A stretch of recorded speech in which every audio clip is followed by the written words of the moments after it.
അസ്സലാമു അലൈക്കും വറഹ്മത്തുള്ളാഹി. വിശുദ്ധ ഇസ്ലാമിൽ ധാരാളം പുണ്യകർമ്മങ്ങളുണ്ട്. അതിൽ ഏറ്റവും പ്രധാനപ്പെട്ട ഒന്നിൽപ്പെട്ടതാണ് വഖഫ് ചെയ്യുക എന്നുള്ളത്. ഇന്ന് വഖഫ് സ്വത്തുമായി ബന്ധപ്പെട്ട് ധാരാളം തർക്കങ്ങൾ നടക്കുന്നൊരു കാലമാണ്. ഇസ്ലാമിൽ ആദ്യമായി വഖഫ് ചെയ്യുന്ന കൂട്ടത്തിൽ നാം എണ്ണപ്പെടുന്നത് മഹാനായ ഉമറുൽ ഫാറൂഖ് റളിയല്ലാഹു അൻഹുവിനെയും ഉസ്മാൻ ഇബ്നു അഫ്ഫാൻ റളിയല്ലാഹു അൻഹുവിനെയുമാണ്. ഖൈബറിലുണ്ടായിരുന്ന ഉമറുൽ ഫാറൂഖ് റളിയല്ലാഹു അൻഹുവിൻ്റെ ഭൂമി ആദ്യ കാലഘട്ടത്തിൽ വഖഫ് ചെയ്തതായിട്ട് ചരിത്രത്തിൽ നിന്ന് കാണാൻ സാധിക്കും.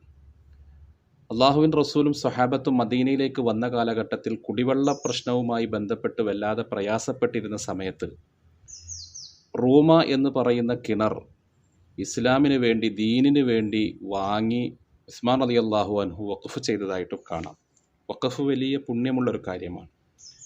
മുസ്ലിമീങ്ങളുടെ സ്വത്തുകൾ അന്യാധീനപ്പെട്ടു പോകാതിരിക്കാൻ, അത് മറ്റുള്ളവരുടെ കൈകളിലേക്ക് ആയിപ്പോകാതിരിക്കാൻ വല്ലാതെ ശ്രദ്ധിക്കേണ്ടുന്നൊരു കാലഘട്ടത്തിൽ ഇന്ത്യയിൽ തന്നെ വലിയ ഒരു സ്വത്ത് വഖഫായിട്ട് കിടക്കുന്നുണ്ട്. ഇന്ത്യൻ റെയിൽവേക്കും ആർമിക്കും ശേഷം ഏറ്റവും കൂടുതൽ സ്വത്തുള്ളത് വഖഫിനാണ് എന്നാണ് ചരിത്രങ്ങളിൽ നിന്ന് പറയുന്നത്.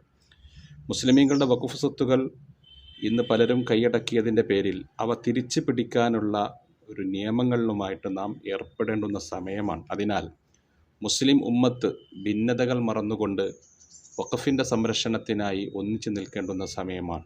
നമ്മൾ ഒന്നാകുക, ഏറ്റവും നല്ല ഗുണപരമായ രൂപത്തിൽ മുന്നേറാൻ വേണ്ടി ശ്രമിക്കുക.